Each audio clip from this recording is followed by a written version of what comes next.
دع الأيام تفعل ما تشاء وطب نفسا إذا حكم القضاء। আসসালামু আলাইকুম, সবাইকে ওয়েলকাম জানাচ্ছি আমার চ্যানেল রুমিস ফ্যাশনেবল হাউসে। আমি ফারহানা ইয়াসমিন রুমি চলে এসেছি আপনাদের মাঝে আরেকটি নতুন ব্লগ নিয়ে। শুরুতেই দেখিয়ে দিচ্ছি আমার আজকের ব্লগটিতে কি কি থাকছে। শেষ পর্যন্ত দেখার অনুরোধ জানিয়ে আমার আজকের ব্লগটি শুরু করছি। চলুন দেখা যাক আজকের ব্লগটিতে কি কি থাকছে।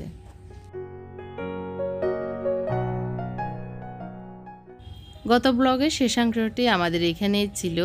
যারা দেখেছেন হয়তো তারা বুঝতে পারছেন। আমরা চা খাচ্ছি, রান্নার প্রস্তুতি নিয়েছি। তো খিচুড়ি রান্না করব আর একটু মুরগির গোশত রান্না করব। তো সেটার প্রস্তুতি ছিল, এটা বলে আমার ওই দিনের ব্লগটা শেষ হয়েছিল আর কি, গত ব্লগটা। তো এরপরে আমি চা খেয়ে চলে এসেছি রান্নাঘরে। যেহেতু সকালে আমি সব কিছু গুছিয়ে রেখেছি, এখন জাস্ট রান্নাটা বসাবো।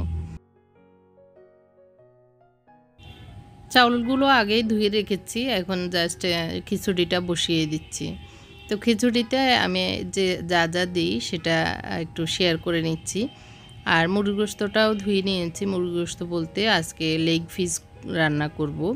তো লেগ পিসগুলো আমি যেভাবে আজকে রান্না করব সেটাও আপনাদের সাথে শেয়ার করছি। এখানে আমি গরম মশলাগুলি প্রথমে দিয়ে দিচ্ছি, পেঁয়াজ দিয়ে দিয়েছি, আর এলাচ, দারচিনি, তেজপাতা আর কিছু লবঙ্গ দিয়েছি। এতে করে এই খিচুড়িটার গ্রানটা অনেক মানে অন্যরকম একটা গ্রান হয়, অনেক ভালো লাগে। তো ধুয়ে রাখা এখানে আমি মুগ ডাল, মশারির ডাল আর পোলাও চাল দিয়ে ধুয়ে নিয়েছি। তো ধুয়ে রাখা এই চাউলগুলো দিয়ে ভালো করে ভেজে নেব। একটু আদা রসুন পেস্টও দিয়ে দিচ্ছি।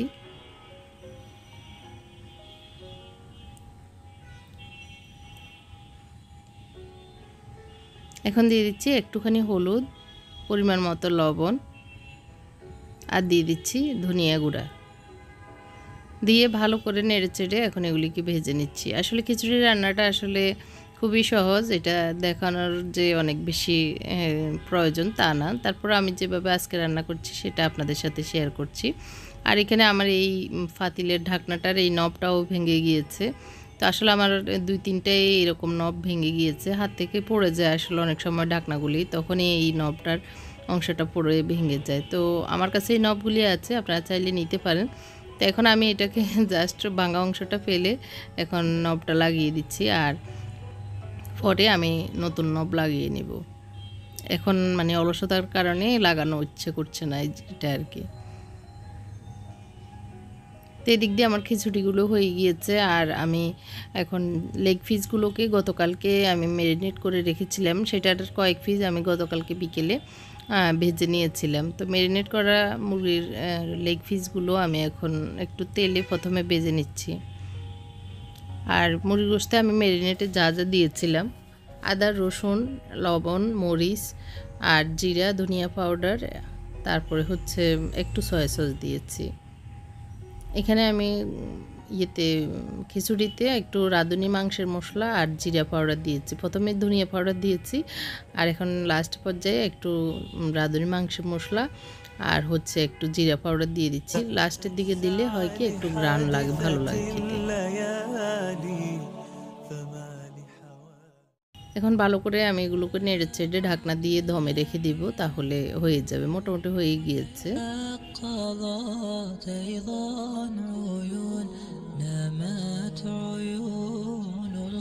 তো মশলাগুলি জায়গায় রেখে দিয়ে এখন আমি এই যে নাড়াচাড়া করে দেওয়ার পালা আর কি। আর আমরা একটু ঝরঝরা খিচুড়ি খেতে পছন্দ করি আর কি। আর এদিক দিয়ে আমার যে মুরগির লেগ পিসগুলি সেগুলি একসাথে দিয়ে দিয়েছি কড়াইতে। তো একসাথে ভাজা হয়ে যাচ্ছে, একদম কড়াবাজি করব না, জাস্ট লাল লাল ভাজা হলেই আমি নামিয়ে নিচ্ছি।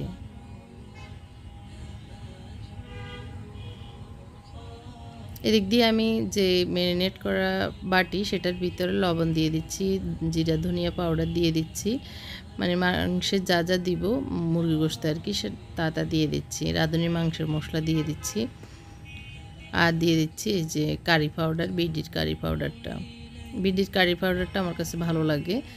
আর মুরগির ধরনের কারি রান্নাগুলো একটু কারি পাউডারটা দিলে মানে খেতে ভালো লাগে এটা আর কি। যাই হোক, আমি একটু পানি দিয়ে এই মশলাগুলিকে পেস্ট করে রেখে দিচ্ছি। তো এর ভিতরে আসলে লেগ পিসগুলো আমি হালকাভাবে ভেজে নিয়েছি, জাস্ট একটু লালচে করে ভেজে উঠিয়ে নিচ্ছি। এরপরে আমি যে তেলগুলি আছে এগুলি এই কড়াইতে আসলে রান্নাটা করে ফেলবো, তো এর জন্য উপরে অতিরিক্ত তেলটা আলাদা একটা কড়াইতে নিয়ে নিচ্ছি। তো বাকি তেলগুলিতে এখন আমি একে একে মশলা দিয়ে দিচ্ছি। এখানে আমি আস্ত জিরা পাউডার দিয়ে দিচ্ছি ফোড়ন হিসেবে, আর দিয়ে দিব একটু কারি পাতা। কারি পাতা আমার গাছ ছিল, এই জন্য গাছ থেকে এনে দিচ্ছি। আর যাদের নিয়ে আসলে এটা অসুবিধা নেই, অপশনাল হিসেবে দেওয়া যায়, তবে দিলে অনেক ভালো লাগে, একটা সুন্দর একটা স্মেল এটা আর কি, আর স্বাদটাও বাড়িয়ে দেয়। তো যাই হোক, আমি শুকনো মরিচও 3টে দিয়েছি, দিয়ে ভালো করে একটু নেড়ে চেড়ে ভেজে নিয়েছি। তারপরে এখন দিয়ে দিচ্ছি পেঁয়াজ। তো আমার কুচানো চপ করা একটু পেঁয়াজ ছিল ফ্রিজে, সেটাও দিয়ে দিচ্ছি। দিয়ে ভালো করে এই পেঁয়াজগুলো ভেজে নিব। এর ভেতরে খিচুড়িটা হয়ে গিয়েছে, দমে ছিল এতক্ষণ, তো এখন ঝরঝরা হয়ে গিয়েছে। চুলাটা বন্ধ করে দিচ্ছি, উল্টিয়ে পাল্টে একটু নেড়ে ছেড়ে। আর আমরা একটু ঝরঝরা খিচুড়ি খেতে পছন্দ করি, এই জন্য এইভাবে রান্না করে নিয়েছি।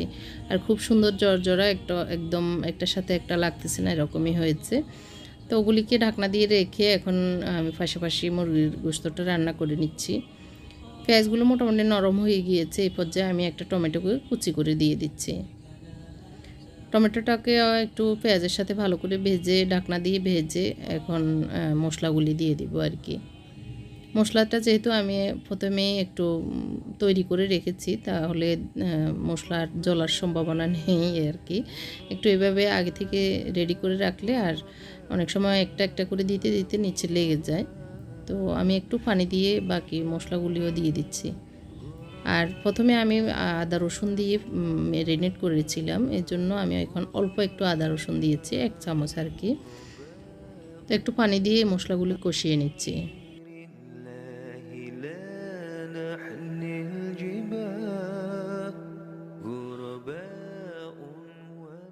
তো মশলা কষানোর পরে এখন ঢাকনা উঠিয়ে এখন দিয়ে দিচ্ছি গোশতগুলি আর কি।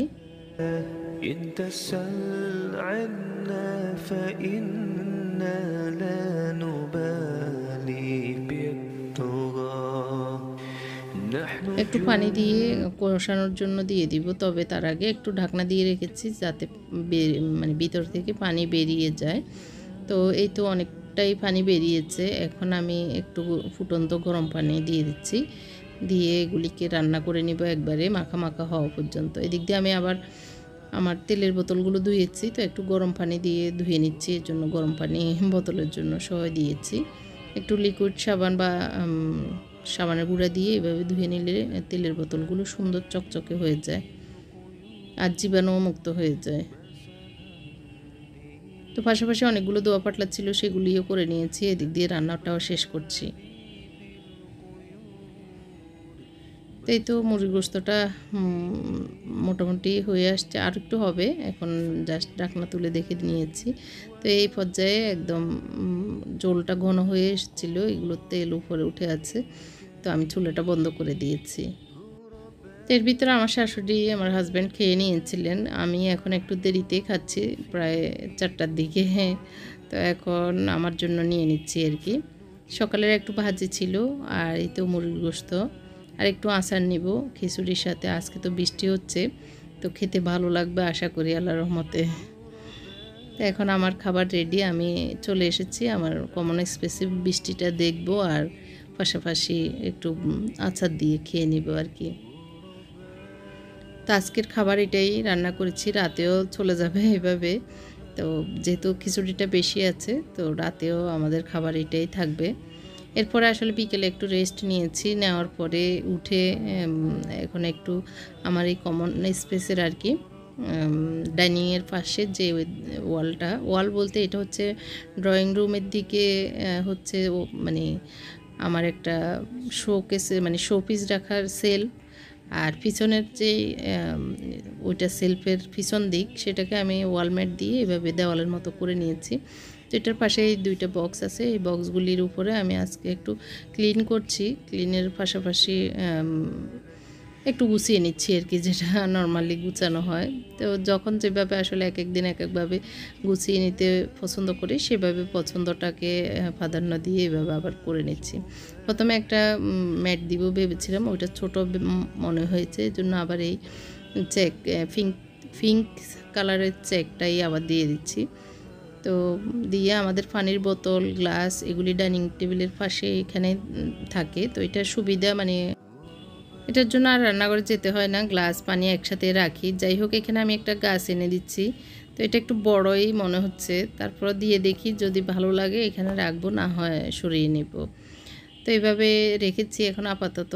আর এদিক দিয়ে আমার শাশুড়ির জন্য প্রতিদিন ফজরের পরে খেজুর খেতে হয়। তো ওনার খেজুরের ইয়েটা খালি হয়েছে, ওইটাকে ধুয়ে আবারও খেজুরের বক্স ফুল করে দিচ্ছি। তো এটা খুঁজতে আর অসুবিধা হয় না, এভাবে এখানে থাকে আর কি খেজুরের বক্সটা আমাদের।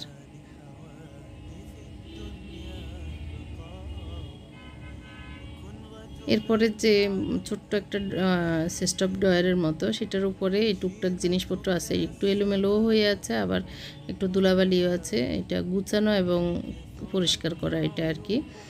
তো এটার ভিতরে এটার ভিতরে ইয়ে থাকে নুডলস। আজকে আসলে কথা বাজতেছে কেন জানো, আল্লাহ জানে। তো নুডলসগুলো ঢুকিয়ে রেখেছি, আর টুকটাক জিনিসপত্র এই বক্সটাতে থাকে। তো এখন মুছে টুছে ঠিকঠাক করে রেখে দিচ্ছি এটা আর কি। ولا تر للأعادي قط ذلا فإن شماتة الأعداء بلاء ولا ترجو السماحة من بخيل فما في النار للظمآن ماء।